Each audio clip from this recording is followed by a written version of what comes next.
그런데 쉽게 하나 좀 얘기를 해볼게요. 쉽게 얘기하는데 공자가 논어에서 그 이제 말을 한 게 있습니다. 지자, 호자, 낙자. 그래서 알지자, 좋아할 호자, 그다음에 즐길 낙자 이 세 가지를 가지고 왔습니다. 이 세 가지 대해서 언급을 했었는데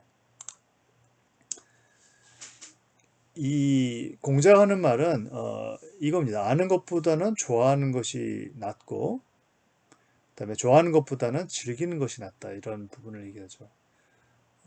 얼마 전까지 요즘은 이제 그렇지 않은데 우리 이제 둘째 막내 아이가 게임을 참 좋아합니다. 첫째는 별로 그러지 않았는데 그 녀석이 이제 게임을 좋아하는 것을 보면은 정말 어떨 때 보면 몰래 밤을 새면서 그 게임을 하는 거를 본 적이 있습니다. 그래서 그 다음날 조금 많이 혼을 냈던 기억이 나는데 본인이 좋아하는 것을 즐기기 때문에 사실은 밤을 샐 수 있지 않을까 하는 그런 생각이 듭니다. 만약에 여러분들 선배들 한번 보세요. 여기 보면은 이제 4학년 교실들 보면 밤을 새면서 1년을 보내고 있죠. 근데 어떤 누구도 밤을 새라고 얘기한 적이 아무도 없습니다. 여러분들 스스로 밤을 새는 것이 밤을 새면서 디자인에 대해서 논하는 것이 즐거움이다, 좋다, 즐겁다, 그리고 그것을 즐기기 때문에 가능한 부분이 아닌가 이런 생각이 듭니다. 자, 그래서 중요한 것은 인조이.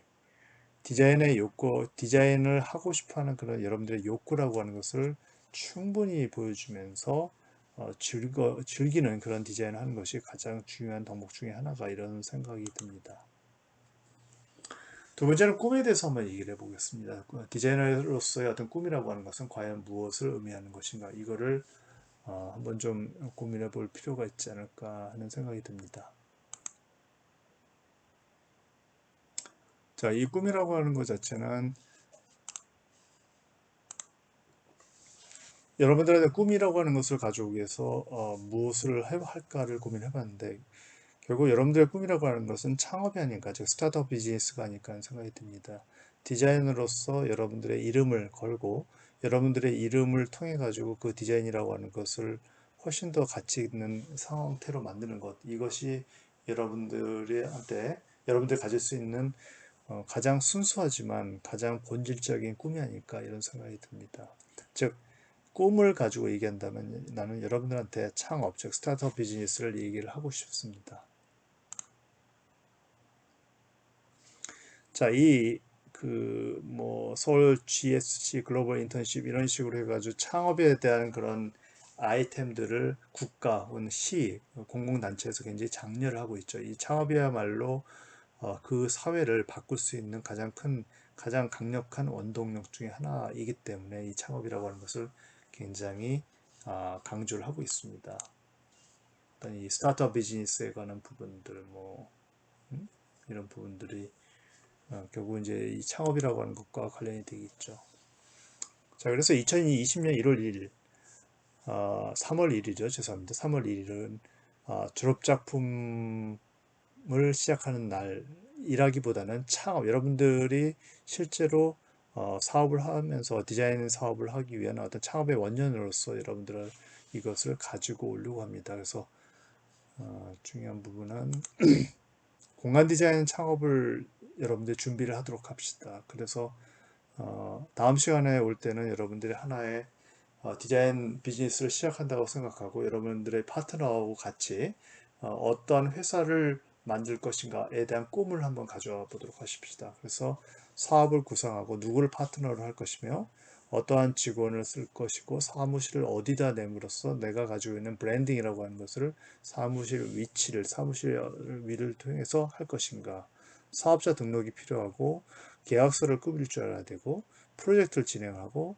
무엇보다도 회사에 대한 CI가 필요합니다. 그래서 2031년 앞으로 10년 뒤에 여러분들이 창업을 한다라고 생각하고 올해가 창업을 준비하는 원년으로 생각을 해봅시다.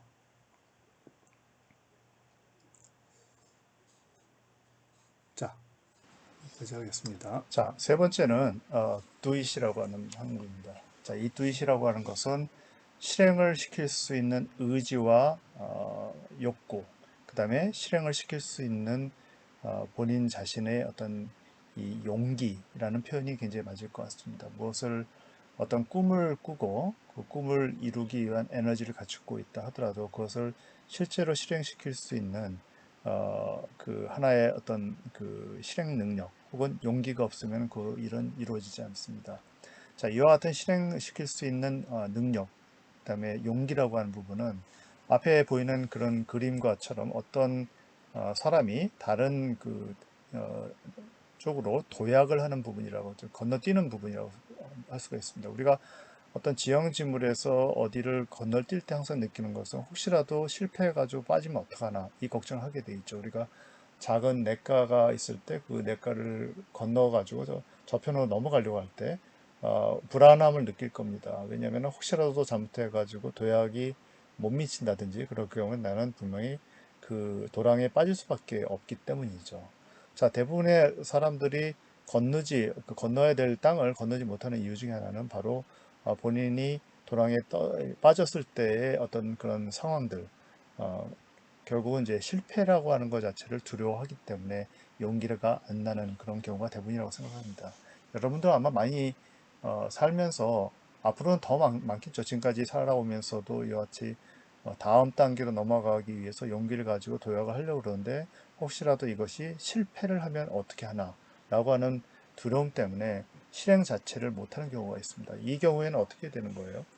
여러분도 알겠지만 지금까지 여러분들 해왔던 꿈, 공간 디자이너, 실내 디자이너로서의 어떤 꿈이라고 하는 것이 있고 그 꿈을 실행시킬 수 있는 에너지도 충분하게 가지고 있는데 실제로 그거를 실행을 할 수 없는 그런 용기, 실행을 하기 위한 그런 용기가 없음으로써 지금까지 해왔던 꿈과 노력이라고 하는 것이 숲으로 돌아가는 경우가 많이 있습니다.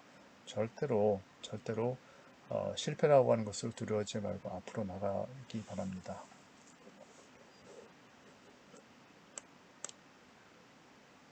자, 다음은 이와 같은 실천과 실행에 대한 용기가 있는 세 사람을 한번 여러분들한테 소개를 한번 해보려고 그래요.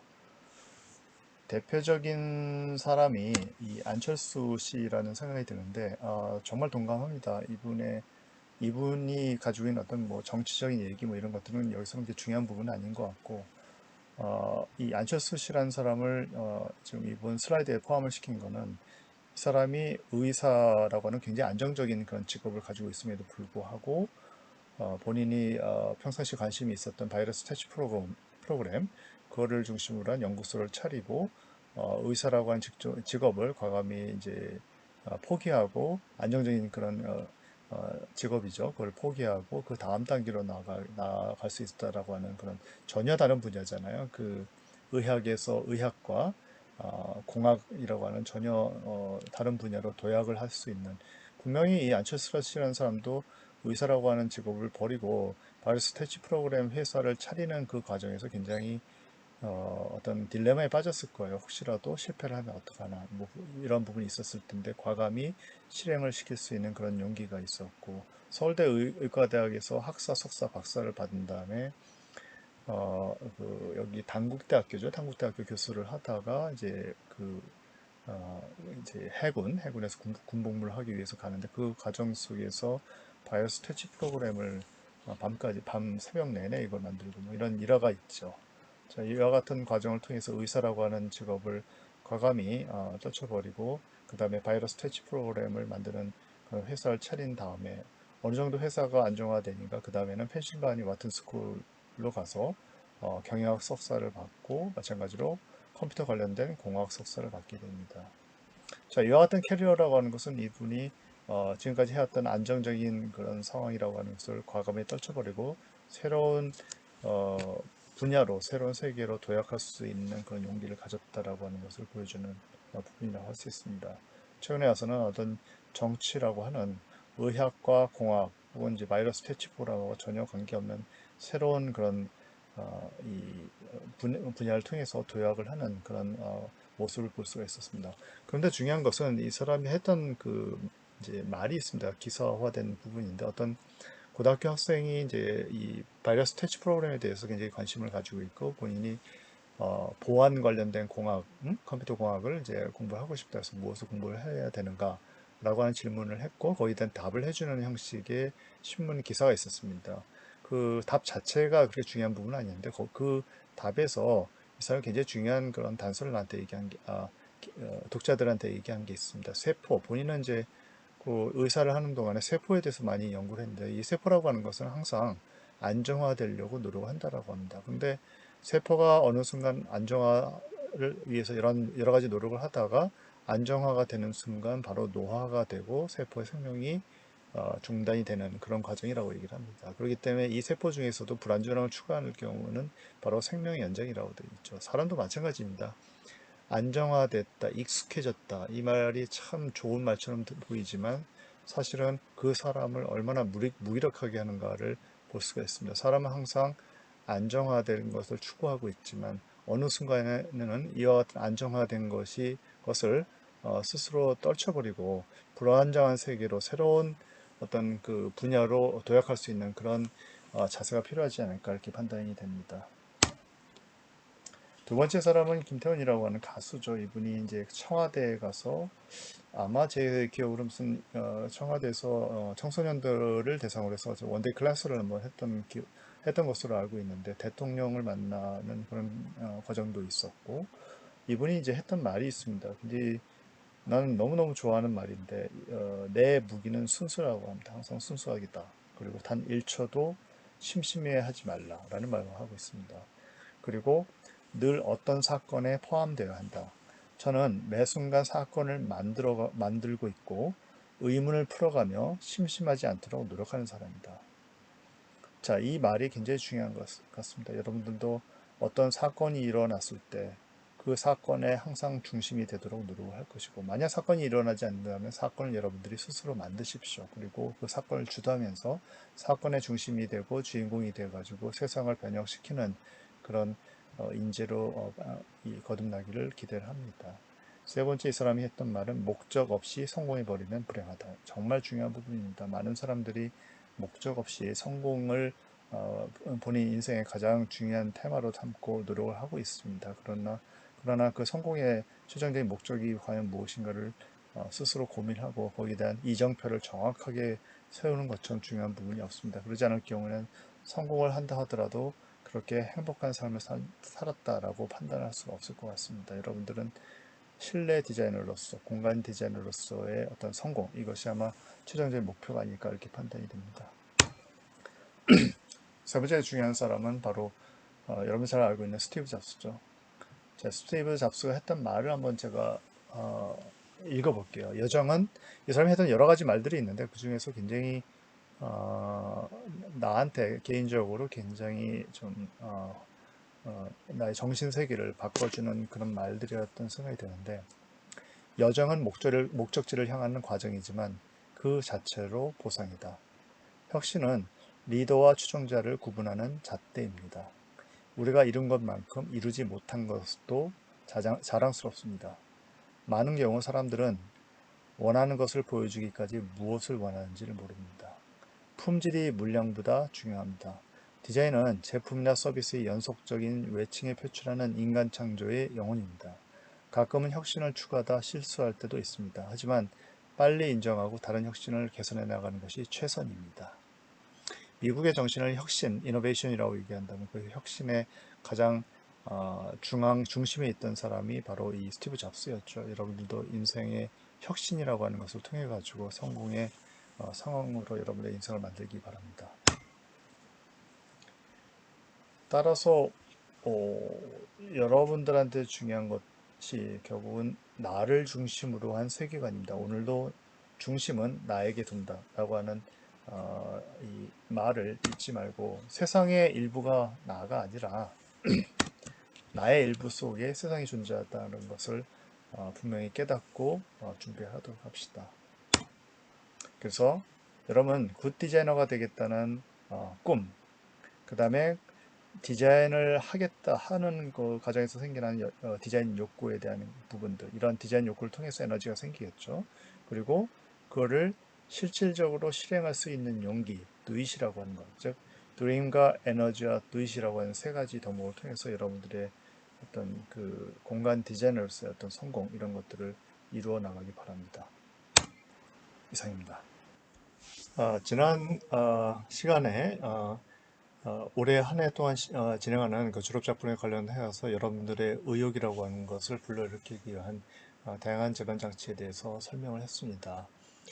이번 시간에는 그것을 기본으로 해서 그것을 목표로 해가지고 올 한 해 동안 졸업작품하고 관련된 교육 과목, 즉 실내 디자인 스튜디오, 실내 디자인 세미나, 그리고 실내 디자인 프레젠테이션, 즉 1학기에서 2학기로 거쳐가는 이 세 가지 과목을 통해서 여러분들의 졸업작품이 어떤 방향으로 운영이 될 것인가에 대한 운영 방향에 대해서 말씀드리도록 하겠습니다.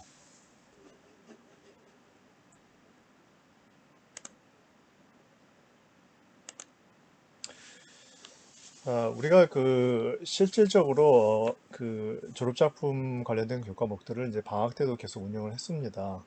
근데 올해는 이제 코로나 바이러스로 인해서 겨울방학 수업이 사실은 제대로 이루어지지 못하고 있는데 어찌 됐든 간에 전체 1학기에서 2학기로 걸치는 세 개 과목의 과정을 하나의 카테고리로 나눠 놓고 하나의 카테고리 안에 집어넣고 그거를 페이스 1, 2, 3, 4의 네 가지 단계로 나눠 가지고 설명을 하도록 하겠습니다. 자, 이 페이스 1 같은 경우는 겨울방학이라고 써놨는데 사실은 겨울방학까지 어떤 주제를 선정하고 장소를 정하는 거, 그거까지를 통상적으로 해왔습니다. 그런데 올해는 지금 1학기, 학기는 시작이 됐죠. 개강은 아직 시작이 안 됐는데, 개강을 하고 나서 이 부분이 진행이 되는 거기 때문에 3월 정도의 시간이라고 보시면 될 것 같습니다. 첫 번째는 여러분들의 어떤 작업에 대한 그런 강도 이런 것들에 대한 의욕을 높이기 위해서 창업이라고 하는 테마를 가져와서 사실 우리가 그 졸업 작품을 하고 있지만 여러분들한테 지난 시간에도 얘기를 했지만 10년 뒤에 창업의 원년, 창업을 준비하는 첫 번째 해로 올해를 삼고 창업이라고 하는 부분, 디자인 스튜디오를 여러분들의 이름으로 작업을 하고 작품을 내는 그런 디자인 스튜디오를 창업하기 위한 그런 초기 준비 단계에 대한 부분을 꿈의 어떤 으로 삼았습니다. 두 번째는 이와 같은 그 창업에 대한 열정을 가지고 실질적으로 우리 사회에서 일어나고 있는 다양한 어떤 사회의 변화, 사회 철학의 어떤 변화에 따라서 사회의 어떤 트렌드라고 하는 게 변화가 있는데 이런 트렌드라고 하는 것을 이해를 할 수 있는 다양한 방법들을 지난 시간에 설명을 했습니다.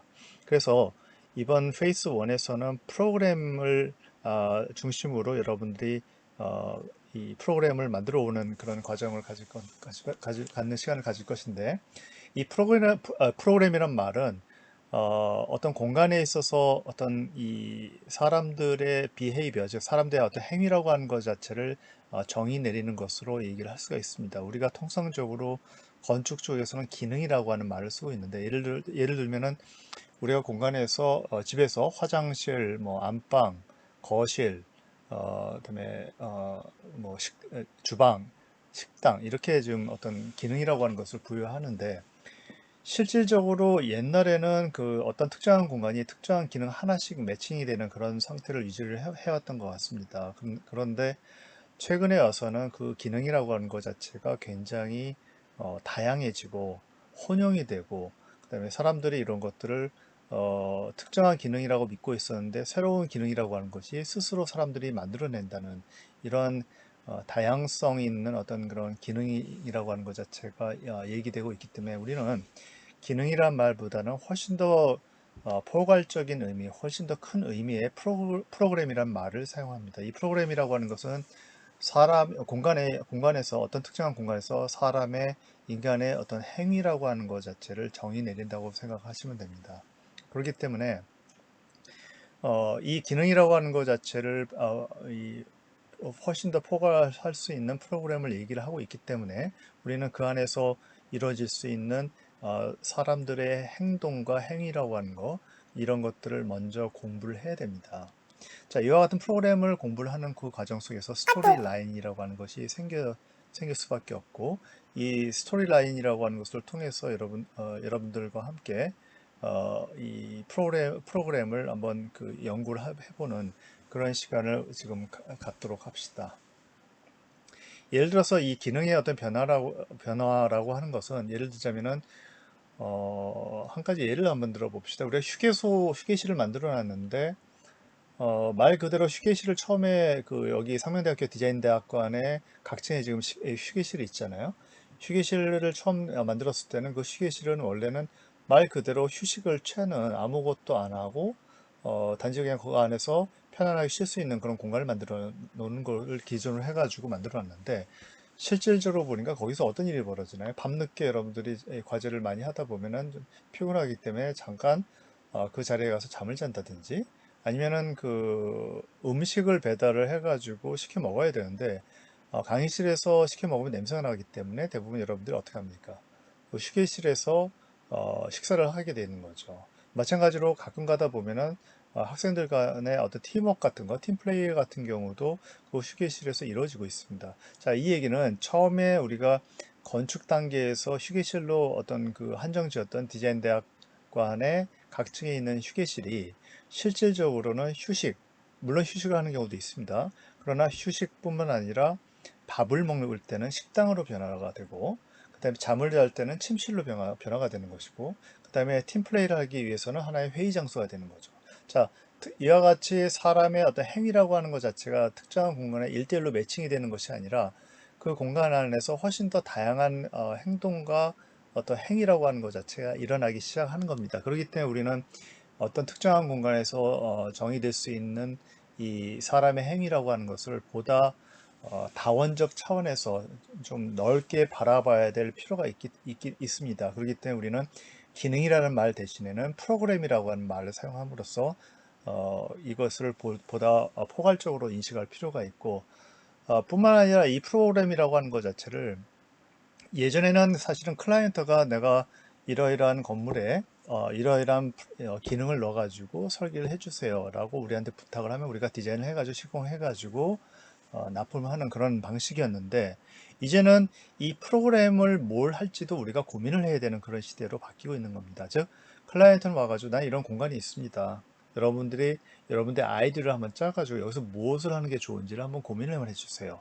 이와 같은 요구사항들이 나오기 시작합니다. 그렇기 때문에 우리는 어느 순간부터 프로그램을 연구하는 사람이 되게 되었습니다. 자, 이 부분은 뒤에서 다시 한번 설명을 하겠습니다. 자, 페이스 1에서는 이와 같은 이 프로그램을 중심으로 한 기능을 디파인을 시키고 이 과정 속에서 어떤 스토리 라인을 만들어서 스토리텔링이 가능한 그런 공간을 만들도록 합시다. 자, 이와 같은 어떤 프로그램을 중심으로 기능을 정하게 되면은 이 프로그램을 정하는 것에 있어서 어떤 장소성이라고 하는 것이 대입이 되게 됐습니다. 즉, 이 프로그램을 하고 싶은데 어떤 장소에다 이것을 할 것이냐에도 굉장히 중요한 이슈가 됩니다. 왜냐하면은 어떤 특정한 프로그램이라고 하는 것은 사람의 행동이라고 내가 정의를 내렸는데 이 사람의 행동이라고 하는 것은 그 장소가 가지고 있는 사회적, 문화적, 그다음에 어떤 기술적인 컨텐츠에 의해서 변화가 되기 때문에 이 프로그램이 있어서 장소도 굉장히 중요한 부분입니다. 그래서 지금 우리가 이제 초반부에 있어서는 이와 같은 창업에 대한 여러분의 꿈을 기반으로 해서 프로그램을 정의 내리고 장소까지 정해 놓는 그 과정까지를 페이스 1으로 하겠습니다. 물론 페이스 2로 들어가면서 이 장소라고 하는 개념도 다시 한번 리뷰를 할 생각입니다. 또한 페이스 2에서 가장 중요한 부분은 이와 같은 프로그램을 담는 공간을 만들어야 되는데 과연 어떠한 방법을 써서 공간을 만들 것인가에 관한 어떤 방법론적인 메소돌로지에 관한 부분을 강의를 할 것이고 거기에 대한 어떤 방법론을 여러분들 한번 스스로 만들어가는 그런 기회를 잡도록 합시다. 자, 이 부분은 앞으로 이제 다음 시간에 어떤 프레젠테이션에서 나올 부분인데 이 네이처에 관한 부분, 즉 자연관을 통해 가지고 자연하고 얼마나 흡사한 공간을 만드는가 여기에 포커스를 맞춰 가지고 진행할 예정입니다. 페이스 3에 가서는 이와 같은 방법론을 기반으로 해가지고 여러분들이 제안했던 프로그램과 기능, 그 다음에 여러분들이 찾은 장소를 중심으로 하나의 공간을 실질적으로 만드는 그런 기간이 될 것 같습니다. 이 페이스 3가 실질적으로는 굉장히 긴 시간이 될 것 같아요. 아마도 내 생각에는 한 4월부터 한 6월 달까지 어떤 시간이 되지 않을까 하는 생각이 들고 혹은 여름방학 때까지도 이것이 연장이 될 수가 있습니다. 그리고 페이스 4에 가서는 프레젠테이션, 이와 같은 공간을 과연 어떠한 매체를 사용해 가지고 설명할 것인가에 관한 부분이 되겠죠. 우리가 통상적으로 패널을 생각하지만 전체 모형도 있을 수가 있고, 그다음에 상세 모형도 있을 수가 있고, 그다음에 제안서, 도면, 기타 등등이 다 포함이 될 뿐만 아니라 동영상이라든지 여러분들한테 초반에 얘기했던 VR, AR도 하나의 매체로서 여러분들이 생각하고 있는 공간에 대한 다양한 이야기들을 표현할 수 있는 그런 방법들, 이런 것들을 페이스 4에서 얘기를 하도록 합시다. 그래서 대략적으로 1학기가 끝날 때까지가 페이스 3가 되는 것 같고, 2학기 때가 이제 페이스 4가 될 것 같습니다.